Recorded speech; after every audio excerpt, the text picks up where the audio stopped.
Mais cedo, aqui no Novo Dia, nós conversamos sobre a CPI com o senador do PT, Rogério Carvalho, Sergipe, e agora nós vamos abrir espaço para o senador Eduardo Girão, do Podemos do Ceará, que mais uma vez atende à CNN. Eu já antecipadamente agradeço pela atenção. Senador, nós estávamos falando agora com o Uribe lá em Brasília sobre o depoimento da doutora Nise Yamaguchi, marcado para terça-feira. Ela ficou notabilizada pela defesa desse medicamento, a cloroquina, foi citada em depoimentos anteriores, teria participado daquela reunião em que teria ocorrido a tentativa de mudança da bula da cloroquina.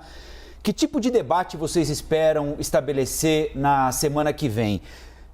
Retomar esse debate sobre a eficácia, a conveniência ou não da aplicação desse medicamento, ou entender o papel da doutora Nise Yamaguchi nesse suposto gabinete paralelo que assessorava o presidente durante a pandemia? Muita gratidão à CNN, você, Rafael, Muriel. Eu estou aqui em Brasília também, né? Igual o Gustavo Uribe. E a gente, aqui no Senado Federal, vai ter mais uma semana muito importante, né? Eu acredito que essa página que está sendo muito chamada de CPI da cloroquina, por alguns, né? E eu acho que essa página precisa virar logo, né? Eu acredito que nós já completamos agora um mês de CPI, de trabalhos. A gente precisa alternar, eu tenho defendido isso desde o início, alternar, porque são dois requerimentos que deram origem a essa CPI. Um para investigar o governo federal, e eu concordo, e assinei todas as convocações, aprovei, né, nas votações. E o outro requerimento, que inclusive é meu, assinado por 45 senadores da República, até agora não foi olhado, né? A corrupção não é olhada ainda nessa CPI, como foi a CPI do Mensalão, do Petrolão e anões do orçamento.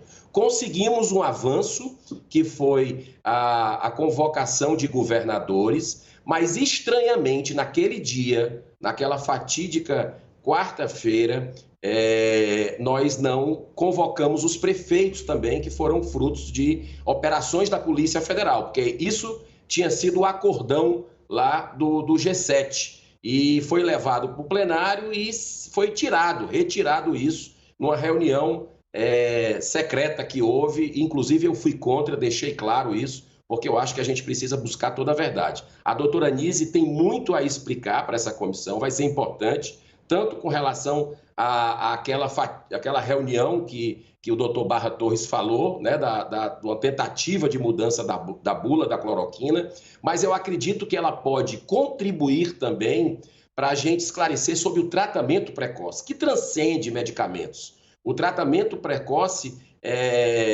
que é defendido por muitos cientistas e contestado por muitos cientistas também, eu acho que a gente precisa ouvir quem é contra, quem é a favor, médicos renomados como ela, para que a gente possa realmente tirar uma conclusão para as próximas pandemias, né? Porque, segundo especialistas, nós teremos outras pandemias e a gente precisa deixar um legado, um aprendizado, uma lição sobre isso que está turvo por causa de política, né? Porque o presidente errou, o presidente da República, eu não tenho a menor dúvida disso, de mostrar um medicamento, não é papel de presidente da República, por mais que ele possa ter boa intenção, né? Mas eu acho que isso demonizou um medicamento que existe há décadas e que, segundo, eu fiz um debate aqui no Senado Federal há 2 meses atrás, ouvindo quem é contra e quem é a favor do tratamento precoce, e ficou muito claro, de um lado e de outro, a ciência está dividida, trazendo resultados práticos, ciência também, né, em termos de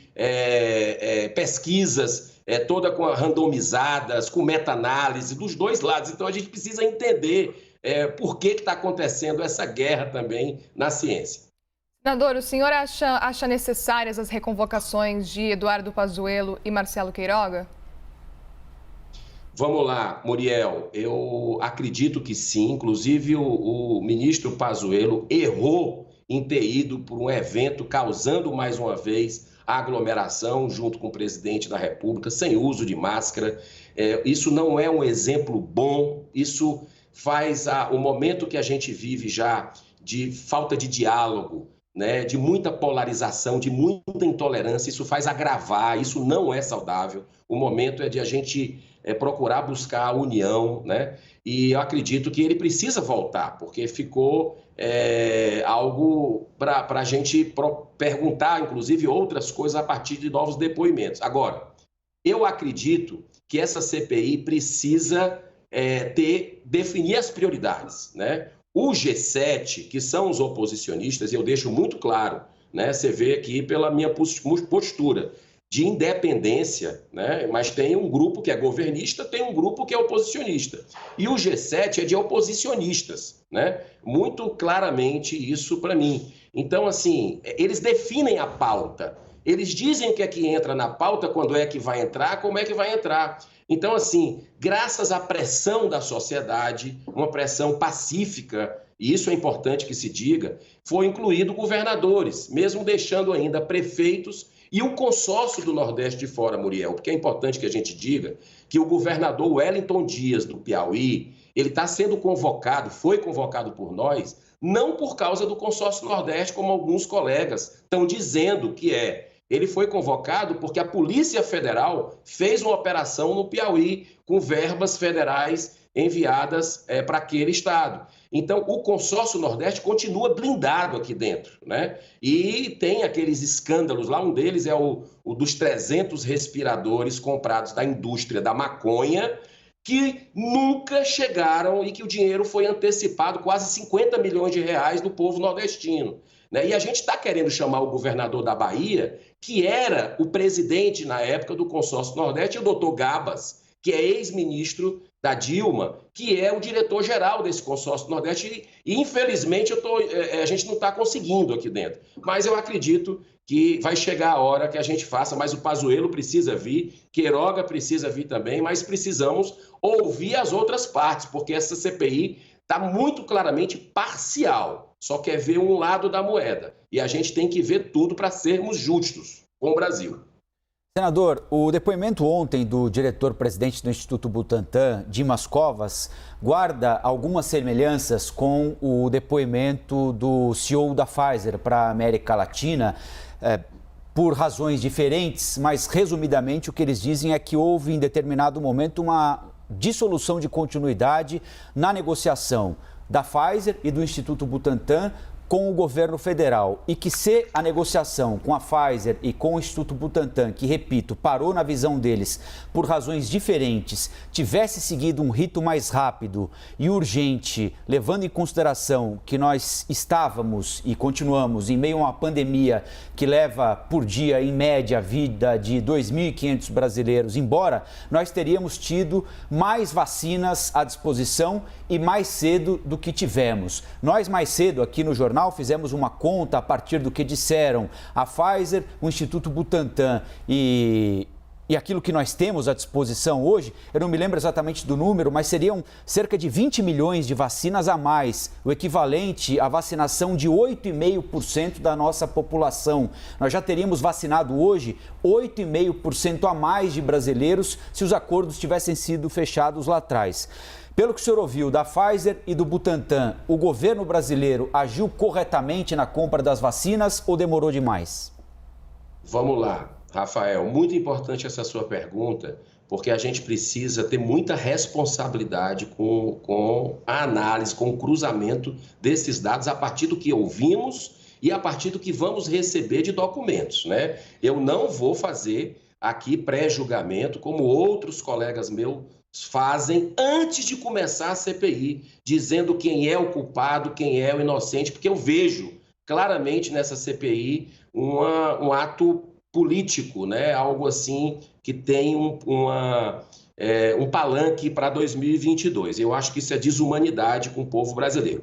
Mas acredito que, por exemplo, o presidente da República e os ministros, alguns ministros, e ficou evidenciado isso, erraram com relação a algumas manifestações sobre a China, né? Que nós temos um antigo relacionamento importante com esse país e que isso atrapalha certo tipo de colocação contra o país, né? Então, eu acho que isso é um fato importante que a gente precisa contextualizar. Sobre a questão das vacinas, que o presidente, no meu modo de entender também, se equivoca em criticar, porque vacina é fundamental, né? Assim como o uso de máscara, álcool em gel, o distanciamento físico e também, eu acredito, com recomendação médica, o tratamento precoce, uma coisa não anula a outra. Eu acredito que essa questão ontem do Dr. Dimas Covas, que veio aqui ao Senado, ele deixou para mim, pelo menos, né, claro que existe ainda uma guerra política, né? O discurso dele teve técnica, mas teve muita política, né? Então, essa confusão do governo federal com o governo estadual de São Paulo, isso atrapalhou e continua atrapalhando, no meu modo de entender. Agora, ele falou uma coisa que eu até anotei, dizendo que o Brasil já poderia ter sido o primeiro país do mundo a vacinar, né? E eu achei isso uma postura, assim, temerária, porque o primeiro país do mundo a vacinar foi o Reino Unido, no dia 8 de dezembro.